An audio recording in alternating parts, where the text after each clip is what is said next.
तो good morning guys. तो चलिए स्टार्ट करते हैं आज के यानी कि 21 दिसंबर के इंपॉर्टेंट करंट अफेयर्स को। तो इस प्रश्न में आपसे पूछ रहे हैं हाल ही में किसे राष्ट्रीय तानसेन सम्मान 2023 से सम्मानित किया गया।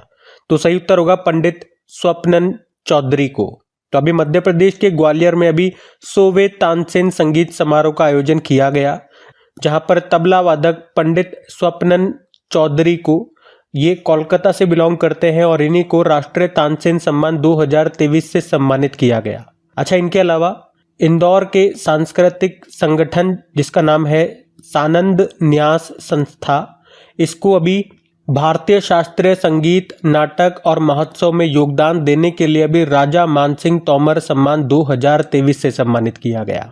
तो एक तो संस्थान है और एक व्यक्ति है जिनका नाम है पंडित स्वप्नन चौधरी। दोनों के बारे में मैंने आपको बताया, ध्यान रखना। अगर हम बात करें राष्ट्रीय तानसेन सम्मान की, इसकी स्थापना होती है 1980 में। इसमें पुरस्कार राशि के रूप में 5 लाख रुपए दिए जाते हैं।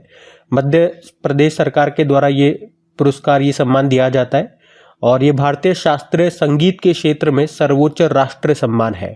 तो इनका नाम ध्यान में रखना। बाकी अगर ऑप्शन में आप देखोगे तो गगन गिल, अभी हमने कल ही पढ़ा था इनके बारे में। हिंदी भाषा में साहित्य अकादमी पुरस्कार इनको मिला है इनके कविता मैं जब तक आई बाहर के लिए। और अनिल प्रधान, रोहिणी नैयर पुरस्कार इनको मिला। Urmila Chaudhary, global anti racism championship award 2024 इनको मिला था। तो ये भी इंपॉर्टेंट नाम है, इनको भी ध्यान में रखना। हम अगला प्रश्न देखते हैं। फिर अगले में पूछ रहे हैं कि भारत किस देश के साथ मिलकर दुनिया का सबसे बड़ा संग्रहालय बनाएगा। तो आंसर होगा फ्रांस। अच्छा, ये क्वेश्चन तो हम पहले भी पढ़ चुके हैं ना कि भारत में दुनिया का सबसे बड़ा म्यूजियम संग्रहालय बनेगा और उसका नाम होगा युगे युगीन भारत राष्ट्रीय संग्रहालय। और अभी भारत ने इसे बनाने के लिए फ्रांस के साथ समझौता किया है। भारत में कहाँ पर बनेगा? ये नई दिल्ली में। लगभग 1,15,000 मीटर स्क्वायर में ये फैला होगा। और आप कह सकते हो ये पेरिस फ्रांस के लुव्र संग्रहालय को पछाड़ करके विश्व का सबसे बड़ा म्यूजियम बन जाएगा। अब यहाँ पे कुछ इंपॉर्टेंट म्यूजियम संग्रहालय जो न्यूज़ में रहे वो मैं आपको रिवाइज कराऊंगा सारे। लेकिन फ्रांस की बात आती है तो आपको याद आना चाहिए अभी यहाँ के नए प्रधानमंत्री बने हैं। क्या नाम है उनका? Francois Bayrou. 4-5 दिन पहले हमने पढ़ा था, तो आपको याद होगा जरूर। कुछ इंपॉर्टेंट संग्रहालयों की हम बात करें तो अगर पूछे पहले ऑन साइट स्थल संग्रहालय ये कहाँ पे बनेगा? तमिलनाडु के थुथुकुडी जिले के आदिचनल्लूर में। उत्तर प्रदेश के अयोध्या में बनेगा मंदिर संग्रहालय। विश्व का सबसे बड़ा म्यूजियम ये भारत में बनेगा नई दिल्ली में। मैंने कहा ना हम पढ़ चुके हैं ये पॉइंट, देखो युगे युगीन भारत राष्ट्रीय संग्रहालय इसका नाम होगा। और अभी भारत ने इसे बनाने के लिए फ्रांस के साथ समझौता किया, ये हमने प्रश्न में पढ़ा। उसके अलावा हड़प्पा संस्कृति का सबसे बड़ा संग्रहालय बन रहा है हरियाणा के राखीगढ़ी में। इसरो ने किस नाम से अपना पहला वर्चुअल स्पेस म्यूजियम लॉन्च किया? स्पार्क। देश का पहला फिश म्यूजियम बनेगा अरुणाचल प्रदेश में। भारतीय सेना देश का दूसरा पनडुब्बी संग्रहालय बनाएगी पश्चिम बंगाल में। देश का पहला और विश्व का दूसरा इन्फेंट्री संग्रहालय ये बना इंदौर में।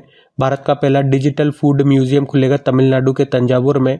भारत का पहला श्रमिक आंदोलन संग्रहालय खुलेगा केरल के अल्लापुझा में। भारत का पहला मैरीटाइम म्यूजियम समुद्री संग्रहालय खुलेगा गुजरात के लोथल में। भारत का पहला ओपन रॉक म्यूजियम ये खुला हैदराबाद में।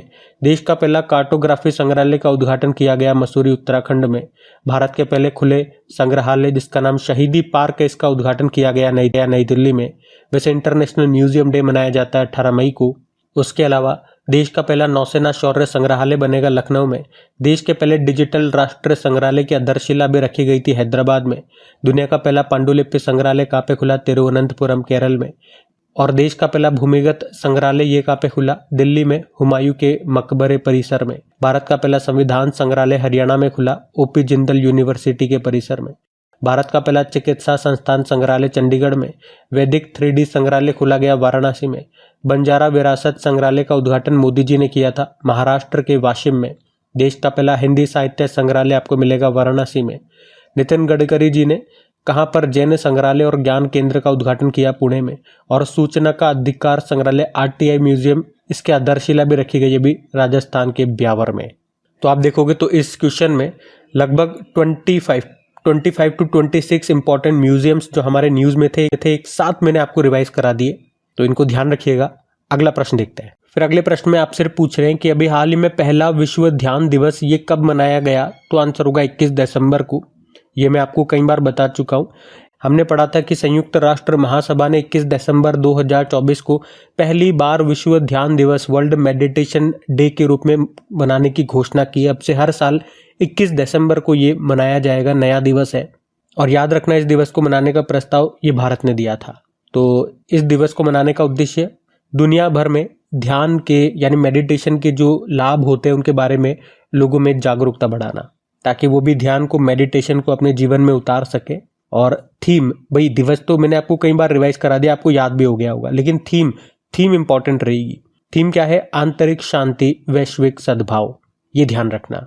और अभी यूनाइटेड नेशन का जो हेडक्वार्टर है न्यूयॉर्क में, वहाँ पर इस दिवस के लिए एक विशेष कार्यक्रम का आयोजन भी हुआ, जिसमें मुख्य अतिथि थे आर्ट ऑफ लिविंग फाउंडेशन के जो संस्थापक हैं श्री श्री रविशंकर। अच्छा, श्री श्री रविशंकर से आपको याद आएगा, अभी इनको किस देश का सर्वोच्च नागरिक सम्मान मिला था? तो याद रखना, फिजी देश का। वैसे अगर मैं आपसे पूछूं कि प्रधानमंत्री नरेंद्र मोदी ने बताओ कहाँ पर दुनिया के सबसे बड़े ध्यान केंद्र, जिसको कहते हैं स्वरवेव महामंदिर, का उद्घाटन किया था, तो याद रखना इसका उत्तर होगा वाराणसी में।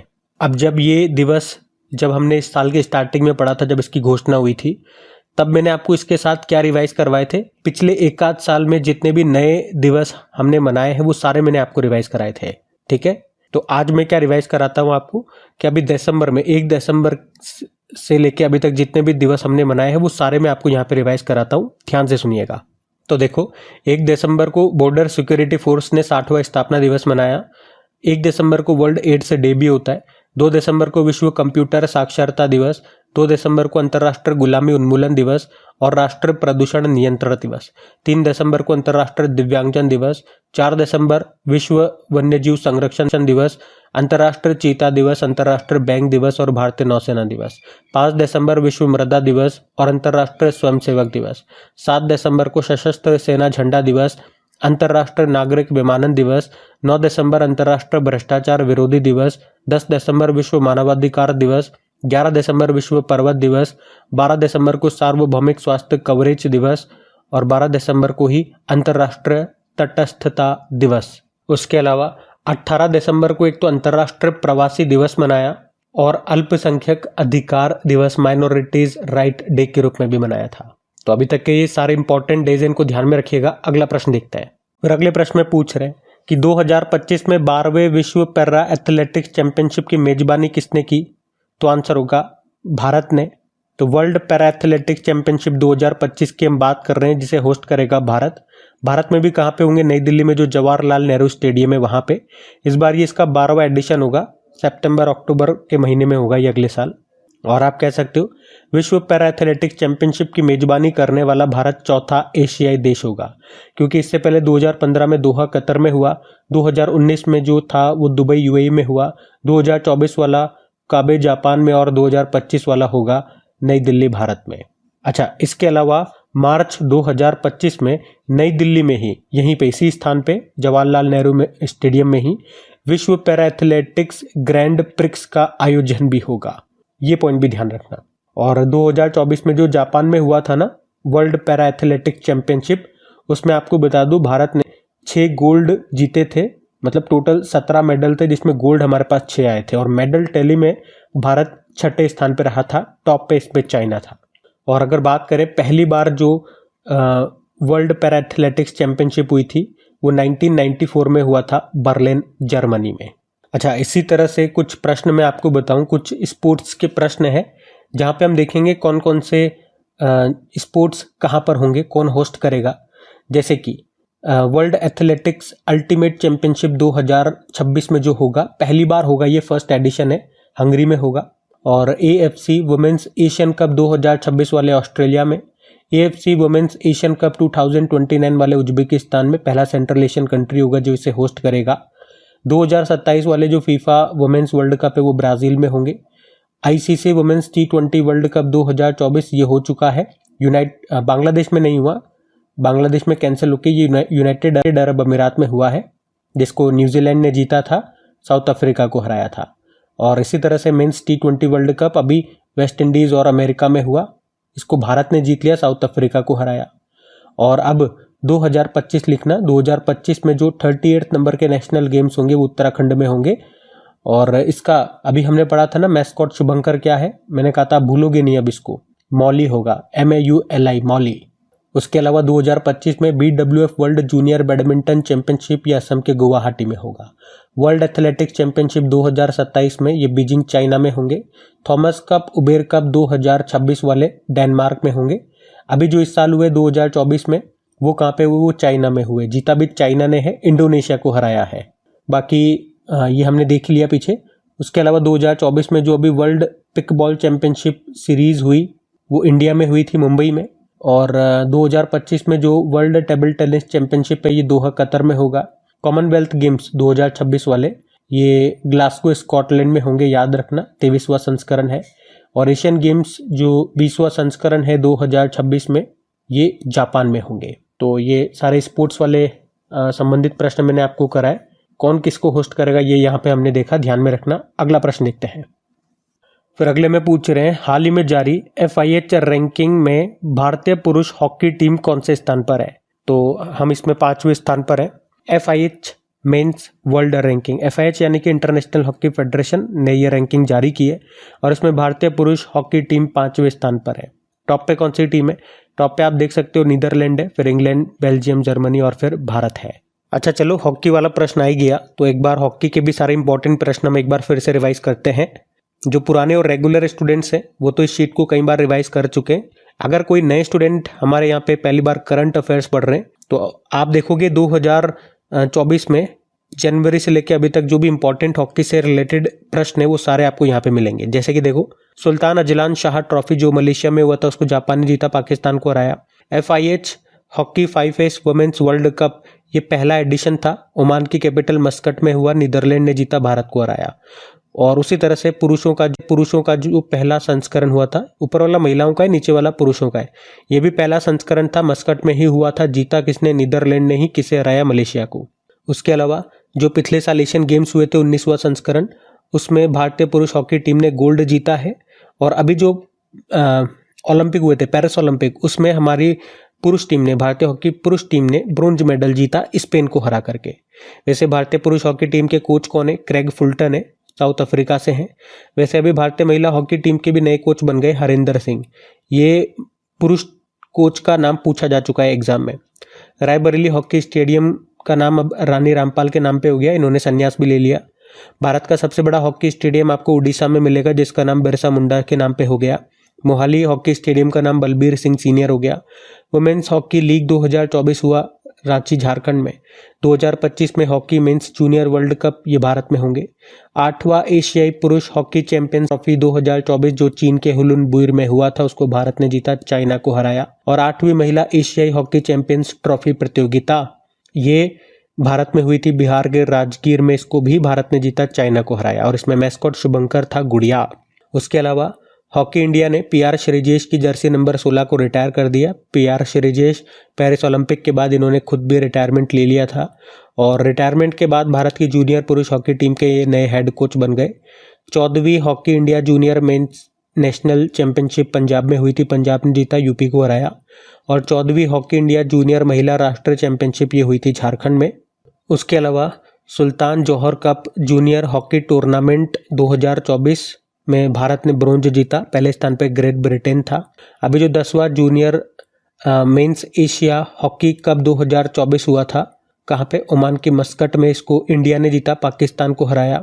उसके अलावा अभी जो 9th एडिशन हुआ था junior women's hockey Asia Cup का, ऊपर वाला मेंस एशिया कप था और ये वुमेन्स महिलाओं का है, ये भी मस्कट में ही हुआ था, इसको भी भारत ने जीता। यहाँ पे भारत ने चाइना को हराया था। FIH men's player of the year अभी चुने गए हरमनप्रीत सिंह और mains goalkeeper of the year PR Sreejesh चुने गए। वैसे हम बात करें अगर FIH यानी कि इंटरनेशनल हॉकी फेडरेशन की, तो स्थापना होती 1924 में, हेडक्वार्टर लुज़ेन स्विट्जरलैंड में है। इसके हेड है मोहम्मद तैयब इकराम और 1928 में भारत इसका सदस्य बनने वाला पहला एशियाई देश बना था। हॉकी इंडिया के अध्यक्ष हैं दिलीप तिर्की और एशियन हॉकी फेडरेशन का मुख्यालय आपको मिलेगा कुआलालंपुर मलेशिया में। कुछ कप्स एंड ट्रॉफीज की बात करें तो अजलान शाह कप हो गया, Aga Khan cup, Dhyanchand cup, Rangaswamy cup, Scindia cup, Ranjit Singh cup, Beighton cup, Indira cup, इन सब का संबंध हॉकी से है, ध्यान रखना। अगला प्रश्न देखते हैं। फिर अगले में पूछ रहे हैं, अभी हाल ही में कहाँ पर गड़ीमाई महोत्सव मनाया गया? तो आंसर होगा नेपाल में। तो दक्षिण पूर्वी नेपाल में हर 5 साल में ये गढ़ीमाई महोत्सव मनाया जाता है। देखो हर 5 साल में एक बार मना रहे हैं तो इंपॉर्टेंट हो जाता है ऑटोमेटिकली प्रश्न। और आप कह सकते हो ये दुनिया का सबसे विवादास्पद धार्मिक अनुष्ठानों में से एक है। अब क्यों है ऐसा? क्योंकि इसमें जानवरों की सामूहिक बलि दी जाती है। सामूहिक मतलब समझ रहे हो ना, एक नहीं, दो नहीं, तीन नहीं, बल्कि हजारों में, लाखों में बलि दी जाती है। अभी 2019 में 2.5 लाख पशुओं की बलि दी गई थी और उससे पहले अगर आप देखोगे 2009-10 के आसपास, तब 5 लाख जानवरों की बलि दी गई थी। जानवरों में चूहे होते हैं, कबूतर, बकरी, भैंसों की बलि दी जाती है। एक्चुअली में इस मंदिर के जो संस्थापक हैं भगवान चौधरी, और उन्होंने बताया था कि शक्ति की देवी गढ़ीमाई ने उन्हें रक्त के बदले समृद्धि का वादा किया है, इसीलिए ये लोग जानवरों की बलि देते हैं। और इसमें पहले ऐसा होता था कि कभी कभार जानवरों को भारत से भी ले जाया जाता था वहाँ पे बलि के लिए। हालांकि भारत की सुप्रीम कोर्ट ने 2014 में इस उत्सव के लिए जो जानवरों का जो परिवहन होता है यहाँ से वहाँ, उस पर बैन लगा दिया था। मतलब कितनी गजब बात है ना कि भगवान कह रहे हैं कि जानवरों की बलि दो तो समृद्धि मिलेगी। कैसे कैसे लोग हैं, मतलब कैसी कैसी चीजें फैलाते हैं। और वो लोग भी गजब है, मतलब कैसी मानसिकता है, वो इसे सही भी मानते हैं और बस भेड़ चाल चले जा रहे हैं। चलो मान लिया एक बार के लिए कि मान लिया शक्ति की देवी जो गढ़ीमाई है उन्होंने कहा कि रक्त के बदले समृद्धि मिलेगी, तो ऐसा तो नहीं कहा ना कि जानवरों का रक्त इंसान का दे दो, खुद का दे दो। खुद का नहीं देंगे, लेकिन दर्द होता है ना। इसमें मैं आपको ये बताऊं, पहले ना इंसानों का दिया जाता था, फिर बंद कर दिया, फिर जानवरों का देने लग गए। तो इससे तो ये पता चलता है ना कितना स्वार्थी है इंसान। खुद को समृद्धि चाहिए, खुद रक्त दो, बेचारे बेजुबानों का क्यों रक्त ले रहे हो। खैर हमारे हिसाब से तो हमें ये महोत्सव ही याद रखना है। पूछा जाएगा गढ़ीमाई महोत्सव कहाँ पे मनाया गया या कहाँ मनाया जाता है, तो नेपाल आंसर होगा। मैं एक बार ले चलता हूँ आपको नेपाल। ये रहा मैप में नेपाल। तो कैपिटल काठमांडू हो गई है, करेंसी है नेपाली रुपया, प्रेसिडेंट है रामचंद्र पौडेल और प्रधानमंत्री केपी शर्मा ओली है। भारत के 5 राज्यों से सीमा बनाता है नेपाल। आप देख सकते हो मैप में, उत्तराखंड हो गया, इधर यूपी हो गया, बिहार हो गया, ये पश्चिम बंगाल है और ऊपर सिक्किम हो गया। नेपाल से भी कुछ प्रश्न देखे करंट अफेयर्स के। तो 2025 को एक विशेष पर्यटन वर्ष के रूप में नामित किया नेपाल ने पोखरा को अपना टूरिज्म कैपिटल बनाया। माता तीर्थ ओंसी उत्सव यहाँ मनाया जाता है और बिस्किट यात्रा महोत्सव नेपाल में मनाया गया। रेनबो टूरिज्म कॉन्फ्रेंस का आयोजन हुआ नेपाल में। समलैंगिक विवाह का पंजीकरण करने वाला पहला दक्षिण एशियाई देश बना नेपाल। और भारत ये नेपाल के मुनाल उपग्रह को लॉन्च करेगा। भारत ये नेपाल से 10 सालों में 10,000 मेगावाट बिजली खरीदेगा। वर्ल्ड हेल्थ ऑर्गेनाइजेशन ने नेपाल के धुलीखेल को नेपाल का पहला स्वस्थ शहर और एशिया का दूसरा सबसे स्वस्थ शहर घोषित किया था। यूपीआई सिस्टम अपनाने वाला पहला विदेशी देश ये नेपाल ही है। इंटरनेशनल सोलर अलायंस का 101वां फुल मेंबर बना था ये। नेपाल ने भारत के माध्यम से बांग्लादेश को 40 मेगावाट बिजली निर्यात करने के लिए समझौता किया। नीमा रिंजी शेरपा दुनिया की 8,000 मीटर से ऊंची सभी 14 चोटियों पर चढ़ने वाली सबसे कम उम्र की व्यक्ति बनी। 18 साल उम्र है, नेपाली है। उसके अलावा अभी नॉनसेंस शरणार्थी पुरस्कार टोटल 5 लोगों को दिया गया था, जिसमें से एक नेपाल से हैं, दीप्ति गुरंग उनका नाम है। और बड़ा दशई उत्सव ये भी नेपाल में मनाया गया था। और अभी हमने पढ़ा जो गढ़ीमाई महोत्सव है नेपाल में मनाया जाता है। तो ध्यान रखना ये सब। अगला प्रश्न देखते हैं।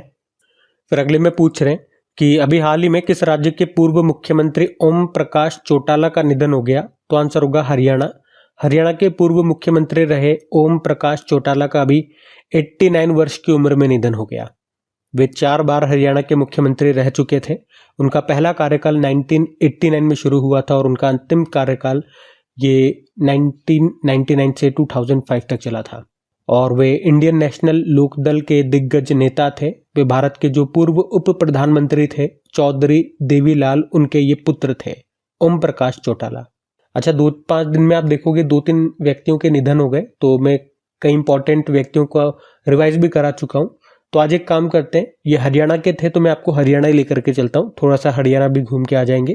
तो ये रहा मैप में हरियाणा। कैपिटल चंडीगढ़ होती है, मुख्यमंत्री नायब सैनी, गवर्नर है बंडारू दत्तात्रेय। और यहाँ का स्टेट एनिमल ब्लैक बग है, स्टेट बर्ड है ब्लैक फ्रैंकोलिन, फ्लावर है लोटस और ट्री है पीपल का। आपको याद होगा हड़प्पा संस्कृति का सबसे बड़ा ये संग्रहालय बन रहा है हरियाणा के राखीगढ़ी में। बाकी आपको बताया अंतर्राष्ट्रीय सूरजकुंड मेले 2024 का आयोजन फरीदाबाद में हुआ। फरीदाबाद में होता है हर बार। अंतर्राष्ट्रीय गीता महोत्सव ये हरियाणा के कुरुक्षेत्र में होता है, लेकिन याद रखना इस बार पार्टनर कंट्री तंजानिया था, तो स्टेट पार्टनर स्टेट ये उड़ीसा था। हरियाणा के गोरखपुर में बना उत्तर भारत का पहला परमाणु संयंत्र, और हरित आवरण को बढ़ाने के लिए यहाँ पे वन मित्र योजना भी शुरू हुई थी। और भारत का पहला संविधान संग्रहालय ये हमने देख भी लिया, हरियाणा में जो ओपी जिंदल यूनिवर्सिटी है वहाँ पे। हर घर हर गृहिणी योजना शुरू हुई। पहली बार ग्लोबल वुमेन्स कबड्डी लीग 2024 ये हुआ हरियाणा में। IT सक्षम युवा योजना यहाँ शुरू हुई।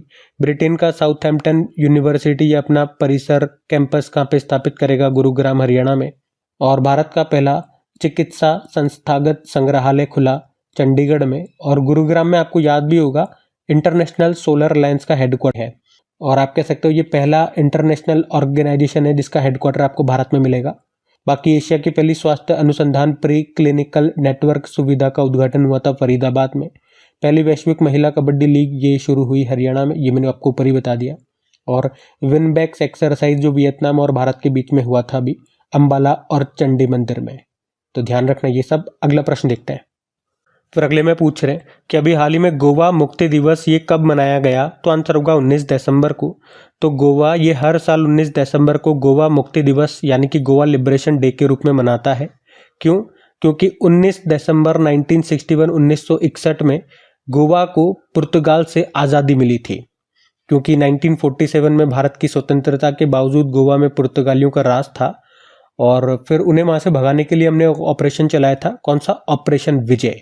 अब बात गोवा की है तो गोवा भी घुमाने ले चलते हैं आपको।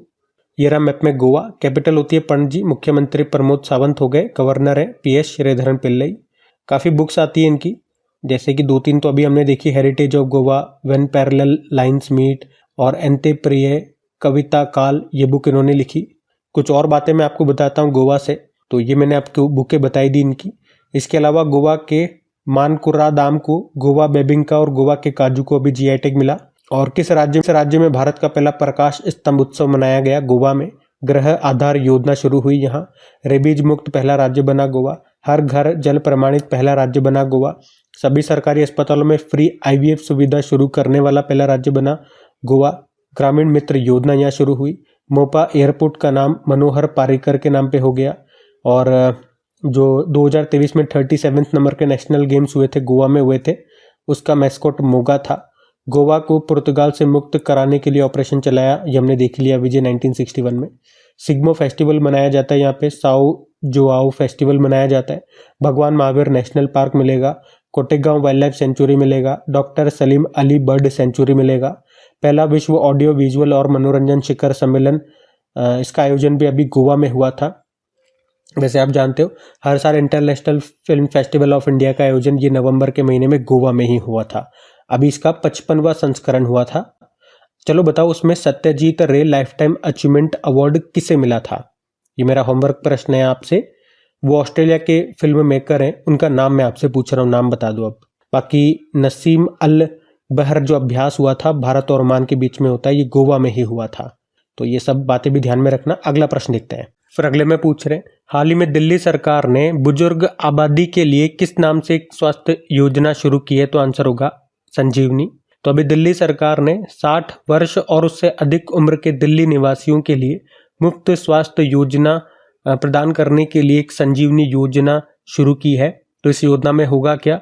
तो इस योजना के तहत दिल्ली के सभी सरकारी और प्राइवेट अस्पतालों में मुफ्त इलाज इनको मिलेगा। सबसे इसकी खास बात इन्होंने ये बताई, इसमें कोई इनकम लिमिट, आय सीमा नहीं रखी है। ऐसा नहीं होगा कि अगर आपकी एनुअल इनकम जैसे 5 लाख से कम है, 2.5 लाख से या 8 लाख से कम है, वो इसका फ़ायदा ले पाएंगे। ऐसी कोई इनकम लिमिट रखी नहीं है इसमें। तो याद रखना, ये संजीवनी योजना इसका नाम है।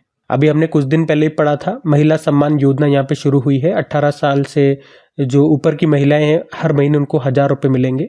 अच्छा, बुजुर्गों से संबंधित कुछ और योजनाएं, कुछ और प्रश्न मैं आपको कराऊं तो एक तो याद होगा, प्रयाग पुलिस ने वरिष्ठ नागरिकों के लिए एक योजना शुरू की थी सवेरा नाम से। और दुनिया के सबसे उम्रदराज व्यक्ति का भी पिछले महीने ही निधन हुआ था। जॉन टेनिस वुड उनका नाम है, UK से थे वो। 112 वर्ष उनकी आयु थी।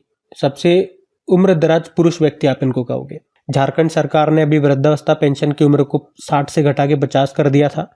मुख्यमंत्री वयोश्री योजना ये महाराष्ट्र ने शुरू की थी वरिष्ठ नागरिकों के लिए। और मुख्यमंत्री विश्वकर्मा पेंशन योजना ये राजस्थान ने शुरू की। वैसे बुजुर्गों से संबंधित 2-3 दिवस भी हम मनाते हैं। जैसे विश्व वरिष्ठ नागरिक दिवस 21 अगस्त, अंतर्राष्ट्रीय वृद्धजन दिवस 1 अक्टूबर और विश्व बुजुर्ग दुर्व्यवहार दिवस 15 जून को मनाया जाता है। इसे अंग्रेजी में क्या बोलते हैं, साथ में मैं अंग्रेजी की भी शीट रखता हूँ, तो इंग्लिश मीडियम वाले वहाँ से देख सकते हैं। और इनकी PDF आपको मिलती है, PDF आप डाउनलोड कर सकते हैं, बिल्कुल फ्री में होती है। जैसे कल एक स्टूडेंट ने मुझसे पूछा कि कल हमने साहित्य अकादमी पुरस्कारों के बारे में पढ़ा था, जो इम्पोर्टेंट थे 2-3 हिंदी, अंग्रेजी और राजस्थानी का मैंने आपको बता दिया था। बाकी और भी कई भाषाओं में अवार्ड्स होते हैं, तो खास तौर पे आप जिस राज्य से बिलोंग करते हैं या आपके उधर की कोई भाषा है तो वो नाम तो आपको ज़रूर याद रखना है। तो वीडियो में यहाँ दिखा नहीं होगा वो टेबल, लेकिन जब मैं आपको PDF देता हूँ तो वो PDF में टेबल आप आराम से देख सकते हैं, खोल के जूम करके, जैसे भी आप देखना चाहें। तो PDF का ये फ़ायदा हो जाता है। तो उन स्टूडेंट्स को मैं बता दूं या बाकियों को भी, कल अगर स्क्रीन में नहीं दिखा तो PDF में आपको ज़रूर दिखेगा। PDF खोल लिया करो एक बार, फ्री में अवेलेबल होती है। टेलीग्राम पे आपको डेली मिल जाती है और क्रिक एग्जाम एप्लीकेशन पे भी मिल जाती है। क्विज भी होती है जिसमें आप रिवीजन कर सकते हैं, टेस्ट लगा सकते हैं। क्रिक एग्जाम एप्लीकेशन को गूगल प्ले स्टोर से आप इंस्टॉल कर सकते हैं। बाकी सेशन अच्छा लगे तो प्लीज़ वीडियोस को लाइक ज़रूर करना, दोस्तों के साथ में स्टडी ग्रुप में शेयर ज़रूर कर देना। अभी अगले प्रश्न की ओर बढ़ते हैं। फिर अगले में क्या पूछ रहे हैं कि भारत में नेपाल के राजदूत कौन बने हैं, तो आंसर होगा डॉक्टर शंकर प्रसाद शर्मा। तो अभी नेपाल के जो राष्ट्रपति रामचंद्र पौडेल, उन्होंने डॉक्टर शंकर प्रसाद शर्मा को भारत में नेपाल के राजदूत एम्बेसडर के रूप में फिर से नियुक्त किया है। पहले भी यही थे, मतलब अभी इनको फिर से रीअपॉइंट कर दिया, तो इनका नाम ध्यान रखना। बाकी डॉक्टर जयतीर्थ राघवेंद्र जोशी की बात करें, अभी ब्रह्मोस एरोस्पेस के ये हेड बने। K Sanjay Murthy CAG controller and auditor general, नियंत्रक एवं महालेखा परीक्षक बने। और संजीव खन्ना 51वें नंबर के हमारे चीफ जस्टिस ऑफ इंडिया बने। चलो आपके लिए एक होमवर्क प्रश्न देता हूँ यहाँ पे। अभी RBI के नए गवर्नर कौन बने हैं, उनका नाम लिखना है और वो कौन से नंबर के बने हैं ये आपको बताना है। बाकी ये थी आज की हमारी क्लास। कमेंट करके जरूर बताइएगा सेशन कैसा लगा। चलो फटाफट से अभी कल के मैं आपको क्वेश्चंस का क्विक रिवीजन करा दूं, फिर हम सेशन एंड करते हैं। तो पहला प्रश्न पूछा था हिंदी के लिए साहित्य अकादमी पुरस्कार 2024 दिया गया किसे, गगन गिल को। फिर पूछा भारत का पहला सीमावर्ती सौर गांव कौन सा बन गया, मसाली गांव। फीफा इंटर कॉन्टिनेंटल कप 2024 का खिताब किसने जीता, रियल मैड्रिड ने। अल्पसंख्यक अधिकार दिवस मनाया गया 18 दिसंबर। और किस अभिनेता को अमेरिकी नौसेना का सर्वोच्च नागरिक सम्मान मिला, Tom cruise. Kho kho world cup के ब्रांड एम्बेसडर बन गए सलमान खान। 10वां अंतर्राष्ट्रीय वन मेले का आयोजन कहाँ पे किया गया, भोपाल में। भूटान किस भारतीय शिक्षाविद को अभी शाही सम्मान से सम्मानित किया, अरुण कपूर को। और किस राज्य ने बांग्लार बार्य आवास योजना शुरू की, पश्चिम बंगाल। और सुशासन सप्ताह 2024 कब से कब तक मनाया जा रहा है, 19 से लेकर 24 दिसंबर तक। कल का भी होमवर्क प्रश्न देखते हैं और सेशन एंड करते हैं। चलो, और कल आपसे पूछा था रोहिणी नैयर पुरस्कार से किसे सम्मानित किया गया था, तो आंसर होगा अनिल प्रधान को। आप सभी ने प्रश्न का बिल्कुल सही उत्तर दिया। अब ये रहा आज का आपका होमवर्क प्रश्न।